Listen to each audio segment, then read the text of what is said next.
बैठक ढिलो किन सुरु भयो भन्नेबाटै छलफल सुरु भयो। टाइम चेक स्टुडियोको घडीमा बिहानको 6 बजेको छ। अब सुन्न सक्नुहुन्छ नेपाल एफएम नेटवर्कको नेपाल डायरी।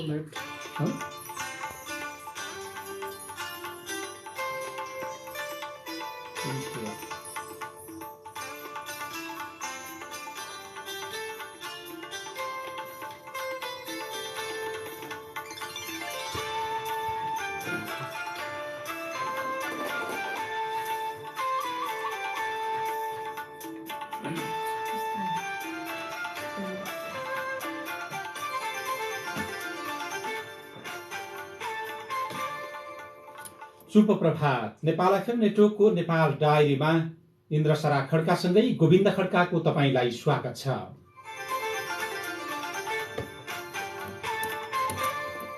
नेपाल डायरी विभिन्न एफएम रेडियोबाट देशैभरि र nfmnews.com मार्फत विश्वभर सुन्न सकिन्छ।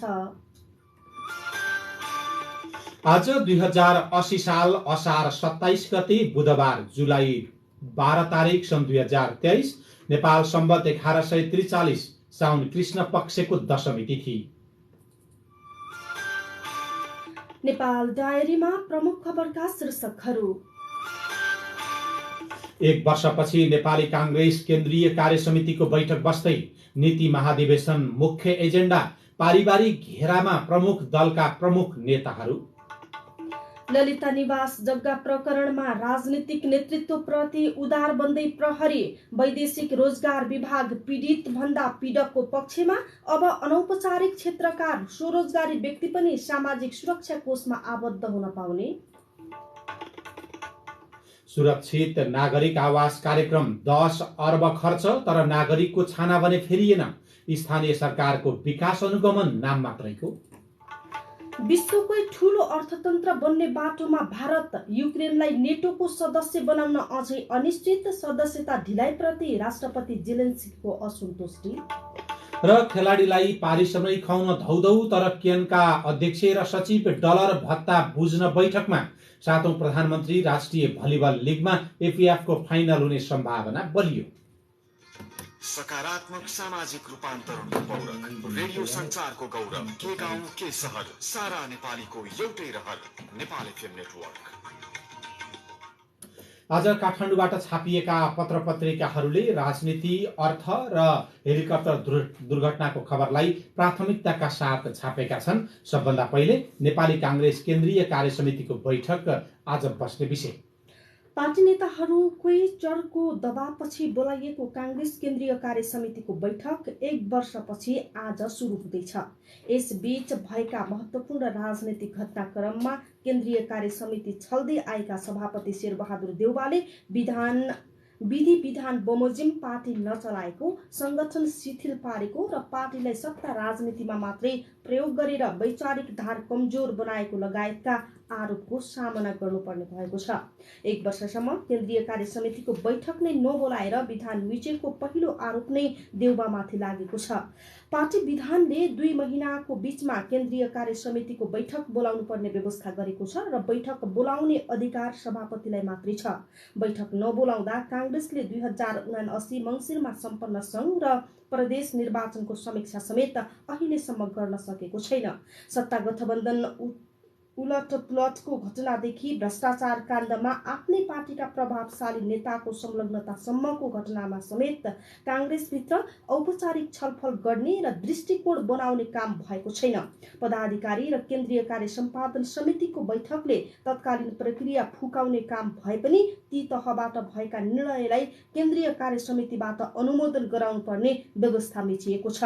आज बस्ने बैठकमा नीति, विधि र भ्रष्टाचारका विषयमा छलफल हुने कांग्रेस महामन्त्री गगन थापाले बताउनुभयो। पछिल्लो समयमा खास गरिकन नेपाली कांग्रेसलाई सार्वजनिक ठाउँबाट उठेका प्रश्नहरू, यी भ्रष्टाचार लगायतको अभियोगमा पार्टीको सदस्यहरू, त्यो केन्द्रीय सदस्यसँग मात्र जोडिएको छैन। यो विभिन्न तहगत अरू पनि जिम्मेवारीहरू, कांग्रेसको कुनै पनि सदस्यलाई यदि भ्रष्टाचार लगायतका अभियोगहरू लाग्दछ भने त्यो बेलामा पार्टीले त्यो बेला त्यो चरणसम्म आफूलाई अलग राख्नुपर्ने नराख्नुपर्ने भन्ने विषयहरू छन्। यी लगायतका थुप्रै विषयहरू त स्वाभाविक रूपमा पार्टीको छलफलको विषय बन्छ। सहमहामन्त्री बद्री पाण्डे 1 वर्षसम्म बैठक नबोलाएकाले आजको बैठकमा सबै मुद्दा एकसाथ आउने बताउनुहुन्छ। गठबन्धनले कति लाभ भयो कति हानि भयो भन्ने कुराको समीक्षादेखि जुन बजेट आएको छ त्यो बजेटप्रति धेरैजना मानिसहरूको आलोचनात्मक समर्थन जस्तो छ पार्टीभित्रै। यी सबै विषय छलफलको विषय भएको कारणले मलाई लाग्छ केन्द्रीय समितिको बैठक सँगसँगै एजेन्डाहरू पनि तय हुँदै जान्छन्। केन्द्रीय सदस्यले राष्ट्रिय राजनैतिक र घटनाक्रममा 1 वर्षदेखि बोल्न पाएका छैनन्। मनभित्रका सबै कुरा राख्ने मुडमा यतिखेर केन्द्रीय सदस्य रहेका छन्। चुनावको समीक्षादेखि सत्ता गठबन्धन र भ्रष्टाचारका काण्डका विषयमा समेत प्रश्न आउने नेताहरूले बताएका छन्। नेतृत्वले प्रधानमन्त्रीको कुर्सीलाई मात्रै केन्द्रमा राख्दा पार्टीलाई विधि विधान बमोजिम चलाउने र संगठन जुझारू बनाउने काम लथालिङ्ग बनेको काङ्ग्रेसका एक पदाधिकारीले बताउनुभयो। सभापति अझै पनि मेरो प्रधानमन्त्री पद के हुने हो, समझदारी पर्खेर बस्दा प्रधानमन्त्री हुन नपाइने हो कि भन्ने चिन्ता बढी छ।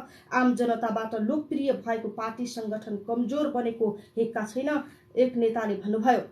अघिल्लो कार्यकाल बिर्साउने गरी काम गर्ने प्रतिबद्धता जनाउँदै 2078 मङ्सिरमा 14औं महाधिवेशनबाट दोस्रो बैठक सभापति निर्वाचित भएका देउवाले विधानले 6 महिनाभित्र गठन गर्नुपर्ने भनेर तोकिएको काम समेत गरिएको छैन। बैठक ढिला भएको सम्बन्धमा काङ्ग्रेस नेता शशाङ्क कोइराला भन्नुहुन्छ। नियमित बैठक हुनुपर्ने धेरै ढिलो भएको छ। पहिलो प्रश्न त त्यही नै उठ्छ नि। त्यसपछि गएर अब सरकारको जुन गतिविधि छ धेरै मान्छेहरू ह्याप्पी पनि छैन। नेपाली काङ्ग्रेस केन्द्रीय कार्य समितिको बैठकमा आज सबै विषयमा छलफल हुनेछ, तर नेपाली काङ्ग्रेसका नेताहरू भने पार्टी कार्यालय नगई पार्टी घरबाटै चलाउने गरेको पाइएको छ। देशकै ठूलो दलको कार्यालय सुनसान छ, घरबाटै पार्टी चलाउँछन् नेताहरू। 14 सदस्यीय पदाधिकारी, 157 केन्द्रीय सदस्य, 8.5 लाख क्रियाशील सदस्य, 18 लाख साधारण सदस्य र गत मङ्सिरको संघीय निर्वाचनमा समानुपातिक तर्फ 27 लाख मत ल्याएको दल काङ्ग्रेस देशकै सबभन्दा ठूलो राजनैतिक शक्ति हो। यस हिसाबले काङ्ग्रेस केन्द्रीय कार्यालयमा शीर्ष नेता र कार्यकर्ताको आउजाउ बाक्लो हुनुपर्ने हो। तर सानेपा स्थित मुख्यालय बैठक र औपचारिक कार्यक्रम बाहेक अरू दिन सुनसान जस्तै हुन्छ। पदाधिकारी पनि बिरलै भेटिने गर्छन्। बुधबार आजदेखि काङ्ग्रेस मुख्यालय केन्द्रीय कार्य समितिको बैठक बस्दैछ। 19 चैतमा कार्य सम्पादन समिति बैठकपछि पदाधिकारी सहित केन्द्रीय सदस्यहरू कार्यालयमा जम्मा हुँदैछन्, तर यो बीचमा पदाधिकारी र केन्द्रीय सदस्यहरू कार्यालय गएका छैनन्। काङ्ग्रेस केन्द्रीय कार्यालयका सचिव प्रकाश शर्माका अनुसार 14औं महाधिवेशनपछि 6 पटक केन्द्रीय कार्य समितिको बैठक बसेको छ। बैठकका बेला नेताहरू भेटिन्छन्, तर अरू बेला नजाने गरेको पाइएको छ। सभापति शेरबहादुर देउवा केन्द्रीय कार्य समिति, कार्य सम्पादन समिति कहिलेकाहीँ औपचारिक कार्यक्रममा मात्रै सानेपा पुग्नुहुन्छ। पछिल्लो 15 असारमा आदिवासी जनजाति महासंघको राष्ट्रिय प्रशिक्षण कार्यक्रमको उद्घाटन गर्न पुगे यता उहाँ पुग्नु भएको छैन। उपसभापति पूर्णबहादुर खड्का पनि नीति अनुसन्धान प्रतिष्ठानको संयोजक हुनुभएकाले प्रतिष्ठानको कामका लागि बेला बेला पार्टी कार्यालय पुग्नुहुन्छ, तर त्यो बाहेक उहाँ पुग्ने गर्नु भएको छैन। पछिल्लो समय सरकारका कानून मन्त्री रहनुभएका अर्का उपसभापति धनराज गुरुङ पनि पार्टी कार्यालय 1-2 पटक मात्रै पुगेको देखिन्छ। महामन्त्री गगन थापा पनि पार्टी कार्यालय पुगेको कमै देखिन्छ। स्थानीय तह निर्वाचनमा घोषणापत्र तयारीमा खटिनुभयो। अहिले सदस्यतालाई अनलाइन प्रणालीमा लगेर व्यवस्थित बनाउने काममा सक्रिय हुनुहुन्छ, तथापि पार्टी कार्यालय उहाँ पनि पर्याप्त भेटिनु भएको छैन। महामन्त्री विश्वप्रकाश शर्मा पनि प्रदेश र संघ निर्वाचनमा घोषणापत्र तयारीमा खटिनुभयो। सदस्यता व्यवस्थापनको तयारी र कार्यालय व्यवस्थापनको काममा सक्रिय हुनुहुन्छ, तैपनि पार्टी कार्यालयमा पर्याप्त समय नभेटिएको नेता कार्यकर्ताको गुनासो छ। काङ्ग्रेसका नेताहरू पार्टी घरबाटै चलाउँछन्, नयाँ पत्रिका दैनिकले खबर छापेको छ। प्रमुख दलका प्रमुख नेताका स्वकीय सचिव आफन्त छन्, त्यही कारण नेताहरू निरन्तर विवादमा पर्छन्। समाजले बारम्बार पेचिलो प्रश्न गर्दा पनि नेताहरू परिवारको घेराभन्दा बाहिर जान सकेका छैनन्। ठूला नेताका ठूलै रहस्य पर्खालभन्दा बाहिर नजाओस् भन्ने उद्देश्यले उनीहरूको घेरा पनि साँगुरिँदै गएको छ। स्वकीय सचिवको भूमिकाका कारण विवादमा परिरहने नेतामा प्रधानमन्त्री एवं माओवादी अध्यक्ष पुष्पकमल दाहाल प्रचण्ड हुन्। तेस्रो साता भारतका राष्ट्रिय सुरक्षा सल्लाहकार अजित डोभल र विदेश सचिव विनय मोहन क्वात्रासँगमा दिल्लीमा भएको वार्तामा छोरी गंगा दाहाललाई सहभागी गराएपछि उहाँको तीव्र आलोचना भएको थियो। त्यो भेटवार्तामा परराष्ट्र मन्त्रालयका कुनै प्रतिनिधि सहभागी थिएनन्। टीका टिप्पणी बढेपछि प्रधानमन्त्री प्रचण्डले छोरी गंगा आफ्नो सचिवालयमा रहेको र पार्टीको केन्द्रीय सदस्य समेत रहेकाले उपस्थित भएको स्वाभाविक रहेको स्पष्टीकरण दिनुभएको थियो। सशस्त्र द्वन्द्वकै बेलादेखि माओवादी अध्यक्ष प्रचण्डले छोरा प्रकाशलाई सचिवालयमा राख्नु भएको थियो। शान्ति प्रक्रिया आइसकेपछि प्रकाश दाहालको भेटघाट निर्धारण गर्ने प्रमुख भूमिका थियो। 2065 पहिलो पटक प्रधानमन्त्री हुँदा प्रचण्डले प्रकाशसँगै भतिज समीरलाई पनि निजी सचिव बनाउनु भएको थियो। प्रधानमन्त्रीका रूपमा चीन भ्रमणमा जाँदा राज्यको प्रतिनिधिका रूपमा प्रकाशलाई लगेकोमा आलोचना भएको थियो। फर्केपछि अन्तर्राष्ट्रिय विमानस्थलमा प्रचण्डले स्पष्टीकरण दिनुभएको थियो। प्रकाश युद्धकालदेखि नै सचिवालयमा रहेर काम गर्दै आएको छ। प्राविधिक रूपमा काम गर्नुपर्ने भएकाले मैले भ्रमणमा लगेको हुँ। प्रचण्डको मात्र होइन, पूर्व प्रधानमन्त्री शेरबहादुर देउवाले पनि आफ्नो स्वकीय सचिवमा भतिज भानु देउवालाई राख्नु भएको छ। त्यसैगरी केपी शर्मा ओली पूर्व प्रधानमन्त्री, उहाँले पनि स्वकीय सचिवमा राजेश वज्राचार्य शालीको छोरालाई राख्नु भएको छ। त्यसैगरी माधव कुमार नेपाल पूर्व प्रधानमन्त्री, उहाँले पनि स्वकीय सचिवमा नितेश पौडेल भान्जालाई राख्नु भएको छ भने राष्ट्रिय सभा अध्यक्ष गणेश प्रसाद तिमिल सेनाले पनि स्वकीय सचिवमा उदय तिमिल सेना भतिजलाई राख्नु भएको छ। उपप्रधान तथा गृहमन्त्री नारायण काजी श्रेष्ठले आफ्नो स्वकीय सचिवमा आफ्ना भतिज सुरेश काजी श्रेष्ठलाई राख्नु भएको छ भने उपसभामुख इन्दिरा राणा मगरले आफ्नो कार्यालय सहयोगीमा प्रिजा मगर नातिनीलाई राख्नु भएको छ। त्यसैगरी पूर्व मन्त्री रामबहादुर थापाले पनि स्वकीय सचिव आफ्ना प्रत्येक थापालाई राख्नु भएको छ भने पूर्व मन्त्री राजेन्द्र महतोले स्वकीय सचिवमा अनिल महासेठ आफ्ना ज्वाइँलाई राख्नु भएको छ। त्यसैगरी मन्त्री महेन्द्र राय यादवले पनि स्वकीय सचिवमा सत्यप्रकाश यादव आफ्ना भान्जालाई राख्नु भएको छ। मन्त्री प्रकाश ज्वाला, हितराज पाण्डे, माओवादी मुख्य सचेतकहरूले पनि आफ्नै नाता पर्नेलाई स्वकीय सचिवमा राखेका छन्। रहस्य पर्खालभन्दा बाहिर नजाओस् भन्ने उद्देश्यले नेताहरूको घेरा पनि साँघुरिँदैछ। आजको कान्तिपुर दैनिकमा खबर छ। तपाईँ अहिले नेपाल एफएम नेटवर्कको नेपाल डायरी सुनिरहनु भएको छ। नेपालमा किन हुन्छन् धेरै हवाई दुर्घटना चाहिँ यो चाहिँ सरकारकै पक्षबाट मद्दत भयो। त्यसलाई समय कुनै किसिमको ठोस एउटा चाहिँ कम्प्लिट प्लानै के छ। सुरक्षित नागरिक आवास कार्यक्रम 10 अर्ब खर्च, तर नागरिकको छाना फेरिएन। स्थानीय सरकारको विकास अनुगमन नाम मात्रै लगायतका प्रसङ्ग बाँकी नै छन्। नेपाल डायरी सुन्दै गर्नुहोला। सवाल नीति निर्माणको छ। एउटा विधेयक पास भएको छैन, केही पनि हुन सकेको छैन। काम हेर्नुहोस् न। सवाल सरकारका काम कारबाहीमाथि निगरानीको छ। सरकारका कामहरूलाई निगरानी गर्ने, निरीक्षण गर्ने, करेक्सन गर्ने यी कामहरू पनि सांसद र संसद मार्फतै हुन्छ। र सवाल तपाईँ हाम्रा समस्या र सरोकारको छ। धेरै आश्वासन दिने, आफ्नो कुर्सीमा गएर मात्र बस्ने, जनताहरू बिर्सिने काम छ। यसको बारेमा स्पष्ट उत्तर पाउँ। के यी र यस्तै सवाल उठ्दैछन् संसदमा? तपाईँले चुनेर पठाएका सांसदहरूले संसदमा के गर्दैछन्? हामी यिनै प्रश्नको जवाब खोज्छौँ। संसद छर्लङ्गै देखिने नागरिक खबरदारीको ऐना। कार्यक्रम संसद र सांसद हरेक सोमबार देशभरिका रेडियोबाट एकैसाथ।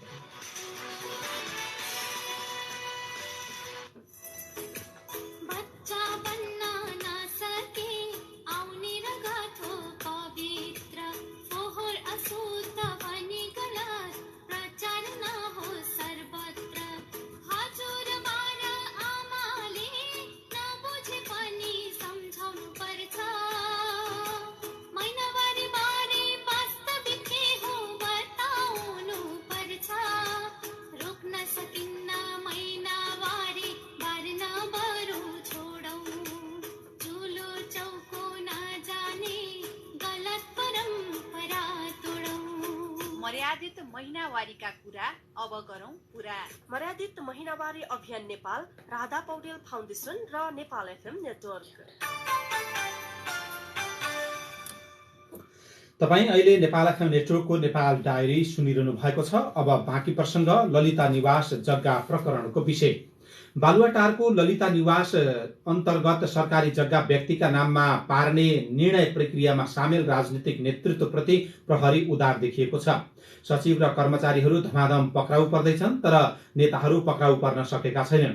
नेपाल प्रहरीको केन्द्रीय अनुसन्धान ब्युरोले बालबाला सचिव कृष्णबहादुर राउत, पूर्व सचिव सुधीर कुमार शाहलाई पक्राउ गरेको छ। तत्कालीन योजना मन्त्रालयमा छँदा राउतलाई कृत्य कागजात खडा गरी समर्जन कम्पनीको जग्गा व्यक्तिलाई दिन भूमिका खेलेको आरोप छ। तत्कालीन भौतिक योजना तथा निर्माण मन्त्री विजय कुमार गच्छेदार, सचिव दीप बस्नेत, छवि राज पन्त लगायतको मंगलबार हिजो बबरमल स्थित विशेष अदालतमा उपस्थित भए। अख्तियार दुरुपयोग अनुसन्धान आयोगले दर्ता गरेको मुद्दाको तारिख बुझे। गच्छेदारले 14 वर्ष अघि समर्जन कम्पनीको नाममा रहेको 19 रोपनी 15 आना 1 पैसा 2 दाम जग्गामा नक्कली मोही खडा गर्न तत्कालीन मन्त्री परिषद बैठकमा प्रस्ताव लैजानु भएको थियो। कृत्य कागजात खडा गरी कम्पनीको जग्गा नक्कली मोहीलाई दिने भूमिका खेलेको भन्दै सीआईबीले आइतबार सञ्चार सचिव राउतलाई पक्राउ गरेको हो। सीआईबीका एसएसपी दिनेश आचार्यका अनुसार कसलाई पक्राउ गर्ने र कसलाई पक्राउ नगर्ने विषय अनुसन्धानमा निर्भर हुने बताउनु भएको छ। तर अधिकांश राजनीतिक नेताहरूमाथि अनुसन्धान पेचिलो ढङ्गले अगाडि बढ्न नसकेको आलोचना भइरहेको छ। ललिता निवास जग्गा प्रकरणको गहिरो अनुसन्धान गर्नुभएका सरकारले नै अनुसन्धान आयोग गठन गरेको शारदा प्रसाद त्रिताल आयोगले पनि त्यो विषयमा अनुसन्धान गरेको थियो। पूर्व सचिव र आयोगका अध्यक्ष शारदा प्रसाद त्रितालले दिएको बयान र प्रतिवेदनका आधारमा नेताहरूलाई पनि पक्राउ गर्न सकिने र बयान लिन सकिने बताउनुभयो। ती निर्णयहरू गलत हुन् भनेका छौँ। अब त्यो भ्रष्टाचारको परिभाषाभित्र पर्ने हुने कि होइन त्यो अख्तियारले हेर्ने कुरा हो होइन। तर अख्तियारले बयान समेत लिएको भन्ने देखिन्छ उसको बाहिर आएको चाहिँ प्रेस विज्ञप्तिमा बयान लिएको, तर चाहिँ नीतिगत निर्णयको सम्बन्धमा हामीले केही गर्नु परेन भन्ने खालको देखियो। ती नीतिगत निर्णय होइनन्, ती चाहिँ कानुन मिचेर भूमि सम्बन्धी ऐन मालपोत ऐनहरू मिचेर गरिएका निर्णयहरू हुन् र सार्वजनिक अथवा सरकारी जग्गा चाहिँ व्यक्तिको नाउँमा गएका कुराहरू हुन्। त्यसले सरकारलाई राष्ट्रलाई हानि नोक्सानी भएको कुरा हो। त्यो चाहिँ नीतिगत निर्णय हुन सक्दैन, कारबाही हुनु पर्थ्यो भन्ने हाम्रो चाहिँ एउटा हो। बालुवाटार स्थित ललिता निवास जग्गा हिनामिनामा संलग्न थप 4 जनालाई हिजै प्रहरीले पक्राउ गरेको छ। नेपाल प्रहरीको केन्द्रीय अनुसन्धान ब्युरो सीआईबीले भूमि सुधार व्यवस्थापन विभागका तत्कालीन महानिर्देशक रुद्रकुमार श्रेष्ठ, भवन मर्मत सम्भार डिभिजन कार्यालय काठमाडौँका तत्कालीन senior division engineer Balkrishna Shrestha, मालपोत कार्यालय दिल्ली बजारका पूर्व नासु योगराज पौडेल र पूर्व खरिदार नारायण दत्त मिश्रलाई पक्राउ गरेको छ। तर ललिता निवास प्रकरणमा अनौठा बयान पनि आएको पाइएको छ। ललिता निवासको जग्गा हिनामिनामा को कसरी जोडिए जसमा उनीहरूको बयान बोल्छ। बिचौलियाले कतिसम्म भने आफन्तलाई नै ठगेर धमाधम जग्गा नामसारी गरेको पाइएको छ। आफूलाई जानकारी नै नदी लाल पूर्जामा सही गर्न लगाएको, त्यसबापत केही रकम दिएको र विभिन्न समस्या देखाउँदै सहयोग गर्न आग्रह गरेको बयान बिचौलियाका आफन्तले दिएका छन्। आजको अन्नपूर्ण पोस्ट दैनिक र नयाँ पत्रिका दैनिकले खबर छापेका छन्। पर्वतीय उडान सकेर फर्किँदै गरेका 5 मेक्सिकन नागरिक सवार मनाङ एयरको हेलिकप्टर हिजो दुर्घटना हुँदा पाइलट सहित 6 जनाको घटनास्थलमै मृत्यु भएको छ। सोलुखुम्बुको लिखु पिके 5 लामजुरा नजिक भएको दुर्घटनामा क्याप्टेन चेतबहादुर गुरुङसँगै मेक्सिकोबाट नेपाल भ्रमणमा आएका 3 महिला र 2 पुरुषको मृत्यु भएको हो। ज्यान गुमाउने विदेशीमा सिफुएन्ट्स जी फर्नान्ड, गोन्जालेस एब्रिक, गोन्जालेज ओलासिया, लुज सिफुएन्ट्स जी मारिया हुजे र रिङ्कोन इस्माइल रहेको मनाङ एयरले जनाएको छ। मनाङ एयरका प्रबन्धक राजु नेउपानेका अनुसार सोमबार यही कम्पनीको हेलिकप्टरमा हिमाली क्षेत्र दृश्यावलोकन गर्न गएको मेक्सिकन पर्यटकको टोली मौसम खराब भएका कारण लुक्लामा बसेको थियो। हिजो पर्वतीय उडान सकेर उनीहरू काठमाडौँ फर्किँदै थिए। हिजो बिहान लुक्लाबाट उडेर पर्वतीय दृश्यावलोकन पछि फर्किँदा विमानस्थल अवतरण हुन सकेको थिएन। लुक्लामा बस्न नसकेपछि वैकल्पिक हेलिप्याड रहेको सुर्केमा अवतरण भई त्यहाँबाट फेरि 10:05 काठमाडौँका लागि उडेको थियो। सुर्केबाट उडेपछि उक्त हेलिकप्टरका क्याप्टेन लुक्ला विमानस्थलसँग 10:13 अन्तिम सम्पर्कमा रहनु भएको थियो। त्यसपछि हेलिकप्टर सम्पर्कमा नआएको काठमाडौँ विमानस्थल स्थित खोज तथा उद्धार समन्वय केन्द्रले जनाएको छ। हेलिकप्टर सञ्चार सम्पर्क विच्छेद भएपछि काठमाडौँबाट अल्टिच्युड एयरका 2वटा हेलिकप्टर खोजी तथा उद्धारका लागि घटनास्थलतर्फ गएका थिए। काठमाडौँबाट मनाङ एयरका प्राविधिक र सोलुखुम्बु सदरमुकामबाट सेना प्रहरी प्रतिनिधि र प्रमुख जिल्ला अधिकारीलाई घटनास्थलमा पुर्याई 5 बजे शव बोकेर काठमाडौँ फर्किएको अल्टिच्युड क्याप्टेन विवेक खड्काले जानकारी दिनुभयो। सरकारले मनाङ एयरको हेलिकप्टर दुर्घटनाबारे छानबिन समिति पनि बनाएको छ। हिजो बसेको मन्त्री परिषद बैठकले दुर्घटनाबारे छानबिन गर्न पर्यटन मन्त्रालयका सहसचिव बुद्धिसागर लामिछानेको नेतृत्वमा समिति गठन गरेको सरकारका प्रवक्ता एवं सञ्चार तथा सूचना प्रविधि मन्त्री रेखा शर्माले जानकारी दिनुभयो। असाध्यै दुःखद घटना तपाईँ हामी सबैलाई थाहा छ। मेक्सिकोका नागरिकहरू बोकेको हाम्रो मनाङ एयरको हेलिकप्टर दुर्घटना भएको छ। यसप्रति अब मन्त्री परिषदको बैठकले सबै मृतकहरूप्रति हार्दिक श्रद्धाञ्जली व्यक्त गरेको छ। ज्यान गुमाउनेहरूप्रति र यसमा पर्यटन मन्त्रालयका सहसचिव बुद्धिसागर लामिछानेको नेतृत्वमा एउटा छानबिन समिति गठन गरिएको छ र यो दुःखद घटनाका विषयमा पनि हाम्रो मन्त्री परिषदको बैठकले श्रद्धाञ्जली व्यक्त गरेको छ। नेपालमा 100 भन्दा बढी हवाई दुर्घटना भएका छन्। त्यसमध्ये 41 त हेलिकप्टर मात्रै दुर्घटना भएका छन्। 20 दुर्घटनामा मानवीय क्षति भएको छ भने 21 दुर्घटनामा पाइलट र यात्रु सामान्य घाइते भएका छन्। अहिलेसम्म हेलिकप्टर दुर्घटनामा पाइलट सहित 100 जनाको मृत्यु भएको नेपाल नागरिक उड्डयन प्राधिकरणको तथ्याङ्कले देखाएको छ। अमेरिकामा प्रतिदिन लगभग 90,000 उडान भरिन्छ, तर प्रत्येक वर्ष त्यहाँ कमै दुर्घटना भएको तथ्याङ्कले देखाउँछ। नेपालमा भने कम उडान हुँदा पनि धेरै दुर्घटना किन हुन्छ? यति एयरलाइन्सको विमान काठमाडौँबाट पोखरा जाँदै गर्दा विमानस्थल नजिकै दुर्घटनामा पर्यो र सवार सबै मानिसको दुःखद मृत्यु भयो।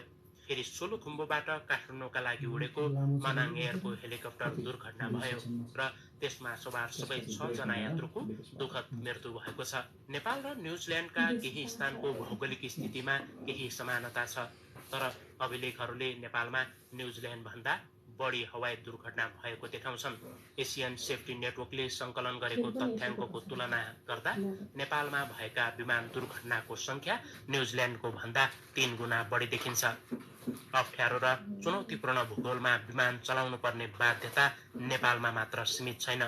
सेफ्टी म्याट्स फाउन्डेसनका अनुसार न्युजिल्यान्डका विकट उपत्यकाहरूमा पनि नियमित व्यावसायिक उडानहरू हुन्छन्, तर नेपालमा जस्तो त्यहाँ दुर्घटना हुँदैन। नेपालमा मात्र किन यस्तो हुन्छ? हवाई विज्ञ कुमार पाण्डे च्यालेन्ज गर्छौँ, वेदर भन्ने कुरालाई च्यालेन्ज गर्नै हुँदैन। दुर्घटना चाहिँ यो सरकारकै पक्षबाट मद्दत हो। त्यसलाई कुनै किसिमको ठोस एउटा चाहिँ कम्प्लिट प्लानै के छ, त्यो प्लान बनाएर एयरलाइन्सलाई हुन्छ के छ, पाइलटलाई हुन्छ भन्नै पर्छ। मैले कुरा बारम्बार भनिरहेको छु, यदि एक्सपोर्ट पाइलटहरू चाहिँ राम्रो तर व्यवस्था के छ भने उनीहरूलाई छाडा छोडेर छोडिदिएपछि डिसिप्लिन नभएपछि यस्ता दुर्घटनाहरू बारम्बार हुन्छन्। अहिले नेपालमा 21 वटा वायु सेवा कम्पनी छन्। नेपालमा विमान दुर्घटना भएपछि अनुसन्धान गरेर सम्भावित कारण खोज्ने प्रयास हुने गरेको भए पनि दुर्घटना हुने क्रम रोकिएको छैन। हरेक पटक प्राधिकरणले मानवीय, प्राविधिक र मौसमका कारण नै दुर्घटना हुने गरेको बताइरहन्छ, तर त्यो समस्या समाधानका लागि ठोस कदम चलेको भने पाइँदैन। प्राधिकरणका प्रवक्ता जगन्नाथ निरौला अगाडिका पनि रिपोर्टहरू हेर्दाखेरि होइन, नेपालमा विशेषतः दुर्घटना भएको भनेको चाहिँ एउटा मौसमको कारणले, अर्को मानवीय कारणले, प्राविधिक कारणले हुन देखिन्छ होइन। मैले यहाँलाई चाहिँ एउटा समग्रमा नेपालमा भएका दुर्घटनाहरूको अवस्था मात्रै भने होइन। प्रत्येक हवाई दुर्घटनापछि छानबिन समिति बनाउने चलन छ। यसपालि पनि छानबिन समिति बनाइएको छ, तर दुःख लाग्दो कुरा के छ भने कहिले पनि ती छानबिन समितिको प्रतिवेदन सार्वजनिक हुँदैनन्। त्यसैले अहिलेसम्म भएका दुर्घटना के कारणले भएका थिए भन्न गाह्रो हुने गर्दछ। तर प्रतिवेदनहरूले मरेर गइसकेका पाइलटलाई नै दोष थुपर्ने गरेको अधिकांश घटनामा पाइन्छ। नेपालमा हुने गरेका हवाई दुर्घटनालाई लिएर देशभित्र र बाहिरबाट प्रश्नहरू उठ्दै आएका छन्। बारम्बार हुने गरेका हवाई दुर्घटनाका विभिन्न कारण रहेको विज्ञहरू औल्याउँछन्। तीमध्ये नागरिक उड्डयन प्राधिकरणकै लापरवाही एउटा प्रमुख कारण रहेको हवाई उडान सम्बन्धी एकजना विज्ञको भनाइरहेको छ। नेपाल डायरीमा अब विदेशका खबर। गोल्डम्यान स्याक्सले अबको 50 वर्षपछि भारत विश्वको दोस्रो ठूलो अर्थतन्त्र बन्ने बताएको छ। भारतको लगानी सम्बन्धी कम्पनी गोल्डम्यान स्याक्सले सन् 2075 सम्ममा जापान र जर्मनीलाई मात्र नभई अमेरिकालाई पनि उछिन्ने अनुमान गरेको हो। जर्मनी, जापानी, चीन र अमेरिका पछिको अहिले भारत 5औं ठूलो अर्थतन्त्र हो। विश्वमै बढ्दो जनसङ्ख्या, नवीनता र प्रविधिमा देशको प्रगति, उच्च पुँजी लगानी र कामदारको बढ्दो उत्पादकत्वको पूर्वानुमानलाई मूल्याङ्कन गर्दै भारतको अर्थतन्त्र बलियो हुने उक्त लगानी बैंकले जनाएको छ। S&P ग्लोबल मार्केट इन्टेलिजेन्स र मार्गेन स्टेनीले पनि भारत सन् 2030 सम्ममा तेस्रो ठूलो अर्थतन्त्र बन्ने प्रक्षेपण गरेका छन्। भारतकै प्रसङ्गमा भारतको उत्तरपूर्वी राज्य मणिपुरका भएका 2 महिनाका हिंसामा 142 जनाको मृत्यु भएको छ। मणिपुरका मुख्य सचिवले भारतको सर्वोच्च अदालतमा प्रस्तुत गरेको प्रतिवेदनमा हिंसा प्रभावित राज्यमा 142 जनाको मृत्यु भएको उल्लेख छ। गत मेदेखि राज्यमा आगजनीमा 5000 का घटना भएका छन्। इस्लामपूर्व इम्फाल पश्चिमका जिल्लामा सबैभन्दा धेरैको मृत्यु भएको प्रतिवेदनमा उल्लेख छ। उत्तरी एटलान्टिक सन्धि संगठन नेटोको 2 दिने सम्मेलन हिजो लिथुआनियाको विलिनियममा सुरु भएको छ। सम्मेलनले युक्रेनका लागि थप सहयोग र नेटो सदस्यताबारे छलफल गर्नेछ। युक्रेनलाई हतियार सहयोगमा नेटो सदस्य राष्ट्रबाट कुनै विवाद नभए पनि उसलाई सदस्यता दिने बारेमा भने अझै सहमति हुन सकेको छैन। अब खेल खबर। नेपाल एपीएफ क्लब 7औं प्रधानमन्त्री राष्ट्रिय भलिबल क्लब लिगको फाइनलमा पुग्ने सम्भावनामा पुगेको छ। प्रतियोगिताको पुरुषतर्फ हिजो एपीएफले सैलुङ बागडुङ्गामाथि रोमाञ्चक 3-0 को सहज सेटमा पराजित गर्दै अन्तिम 2 स्थानको आशा जीवितै राखेको हो। लिगमा एपीएफले लगातार तेस्रो जित निकाल्यो। एपीएफ 26-24, 25-15 र 28-26 को सेटमा विजयी भएको हो। लिगमा एपीएफले पहिलो खेलमा दिवाली मिलनलाई 3-0 ले हराएको थियो। एपीएफ दोस्रो खेलमा गण्डकी प्रदेश विरुद्ध 3-1 ले विजयी भएको हो। नेपाल राष्ट्रिय क्रिकेट टोली एक दिवसीय विश्वकप ग्लोबल छनौट प्रतियोगितापछि एसीसी इमर्जिङ टिम्समा सहभागी हुन श्रीलङ्का गइसकेको छ। तर ग्लोबल छनौट खेल हेर्न पुगेका नेपाल क्रिकेट संघका अध्यक्ष चतुरबहादुर चन्द र कार्यवाहक सचिव दुर्गा बहादुर पाठकले दक्षिण अफ्रिका पुग्ने तयारी गर्नुभएको छ। उहाँहरू पुगिसक्नु भएको छ।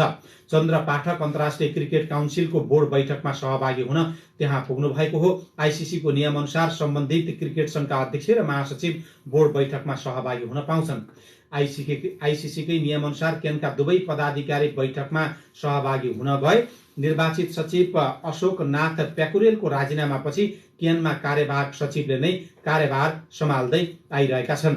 खेलाडीलाई पारिश्रमिक खुवाउन धौधौ छ, तर उहाँहरूले दैनिक $200 भत्ता बुझ्ने निर्णय गराएर त्यहाँ गएको पाइएको छ। अहिले खेलाडीहरू तलब बुझ्न नपाएर अप्ठ्यारोमा परिरहेका बेला त्यो विषयमा निर्णय गर्नुपर्ने र त्यो विषयमा निर्णय गरेर अगाडि बढ्नुपर्ने कुनै चासो नदेखाएर भत्ताका लागि छिटो निर्णय गराएको केनकै अधिकारीहरूले बताएका छन्। नयाँ पत्रिका दैनिकमा खबर छ। अब केही खबर संक्षेपमा। अर्थतन्त्रमा देखिएको शिथिलता, मूल्यवृद्धि लगायतका कारण क्लिनिक तथा अस्पतालमा पुग्ने बिरामीको संख्या घटेसँगै स्वतः औषधिको खपत घट्न थालेको छ। विभिन्न मुलुकबाट आउने औषधि आयातको परिमाण पनि घटेको छ। डाक्टरले हेर्ने बिरामीमा 30% कमी हुन थालेको चिकित्सकहरूले बताएका छन्। सर्वोच्च अदालतले काठमाडौँ महानगरपालिकाका मेयर बालेन शाहलाई मुद्दामा वारेस राख्ने अनुमति दिन अस्वीकार गरेको छ। अब बालेन शाह आफै अदालतमा पुग्नु पर्नेछ। सरकारले बजेट मार्फत घोषणा गरेर सञ्चालनमा ल्याएका महत्त्वपूर्ण कार्यक्रमलाई पनि पर्याप्त रकम दिन सकेको छैन। बजेट अभावमा यस्ता कार्यक्रम वर्षौंदेखि अलपत्र बन्दै आएका छन्। तीमध्येका एक हो सुरक्षित नागरिक आवास, त्यो पनि अलपत्र परेको छ। मौसमविदहरूले आजदेखि 3 दिनसम्म काठमाडौँ लगायत देशका केही ठाउँमा भारी वर्षा हुने अनुमान गरेका छन्। मौसम पूर्वानुमान महाशाखाले दिएको जानकारी अनुसार आज देशभर सामान्यदेखि पूर्ण रूपमा बदली हुनेछ र केही ठाउँमा हल्का पानी पर्नेछ, तर अधिकांश ठाउँमा ठूलो पानी पर्नेछ। चरको ब्याज दरमा लिएको रकम तिर्न नसकेपछि साहु मिटर ब्याजीले जबरजस्ती हडपेको सर्वसाधारणको 8 बिघा 6 कट्ठाभन्दा बढी जग्गा सम्बन्धित व्यक्तिकै नाममा फिर्ता भएको छ। पूर्व न्यायाधीश गौरी बहादुर कार्कीको अध्यक्षतामा गठित जाँचबुझ आयोग र सहायक प्रमुख जिल्ला अधिकारीको नेतृत्वमा रहेको संयन्त्रको पहलमा जग्गा फिर्ता गरिएको हो। खाडी मुलुक र भारत समेत गरी 7 वर्ष वैदेशिक रोजगारी गरेपछि गाउँ फर्किएका रूपन्देहीका तिलोत्तमा 2 का ईश्वरी भण्डारीलाई स्वदेशमै केही गर्न सोचायो। उहाँले गणेउला पाल्नुभयो। अहिले गणेउला बेच्न भ्याइ नभएछ। उहाँले माग पुर्याउनै सक्नु भएको छैन। 20 लाख लगानी गर्नु भएको थियो, तर 1 वर्षमै उहाँले 40 लाख भन्दा बढीको गणेउला बेचिसक्नु भएको छ। यिनै खबर संक्षेपसँगै हामी नेपाल डायरीको अन्त्यमा आइपुगेका छौं। बिदा लिनु अघि मुख्य खबरका शीर्षकहरू फेरि एकपटक। 1 वर्षपछि कांग्रेस केन्द्रीय समितिको बैठक बस्दै नीति महाधिवेशन मुख्य एजेन्डा, पारिवारिक घेरामा प्रमुख दलका प्रमुख नेताहरू। ललिता निवास जग्गा प्रकरणमा राजनीतिक नेतृत्वप्रति उदार बन्दै प्रहरी, वैदेशिक रोजगार विभाग पीडितभन्दा पीडकको पक्षमा। अब अनौपचारिक क्षेत्र र स्वरोजगार व्यक्तिले पनि सामाजिक सुरक्षा कोषमा आबद्ध हुन पाउने। सुरक्षित नागरिक आवास कार्यक्रममा 10 अर्ब खर्च, तर नागरिकको छाना फेरिएन। स्थानीय सरकारको विकास अनुगमन नाममा मात्रै। विश्वकै ठूलो अर्थतन्त्र बन्ने बाटोमा भारत, युक्रेनलाई नेटोको सदस्यता बन्न अझै अनिश्चित।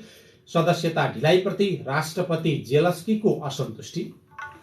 र खेलाडीलाई पारिश्रमिक खुवाउन धौधौ, तर क्यानका अध्यक्ष र सचिव डलर भत्ता बुझ्न बैठकमा। 7औं प्रधानमन्त्री राष्ट्रिय भलिबल लिगमा एफएफ को फाइनल पुग्ने सम्भावना बढियो। नेपाल डायरीको अन्त्यमा पालो आएको छ कार्टुनको। नयाँ पत्रिका दैनिकमा रवि मिश्रले बनाएको कर्नर किक शीर्षकको कार्टुन लिएका छौं। यो कार्टुनमा नेपाली कांग्रेसको बैठक र बैठकमा नेताहरू जाँदै गरेको विषयलाई जोडेर व्यङ्ग्य गर्न खोजिएको छ। यहाँ नेपाली कांग्रेस केन्द्रीय समितिको बैठक 1 वर्षपछि बस्दैछ भन्ने प्रसङ्गमा 2 जना नेताहरू पार्टी कार्यालय नजिकै पुग्न लागेका छन्। उनीहरू एकापसमा कुराकानी गर्दैछन्। एकले अर्कोलाई केही कुरा भनेका छन् र माथि चाहिँ यस्तो लेखिएको छ, होइन होइन मलाई चिमोट्नुहोस् त दाइ, यो हामी नै हो त, केन्द्रीय समितिको बैठक हाम्रै जीवनकालमा हो त। हवस् त, प्राविधिक साथी नारद नेपालीलाई धन्यवाद दिँदै गोविन्द खड्का र इन्द्रसरा खड्का पनि बिदा भयौं। तपाईको आजको दिन शुभ रहोस्। नमस्कार।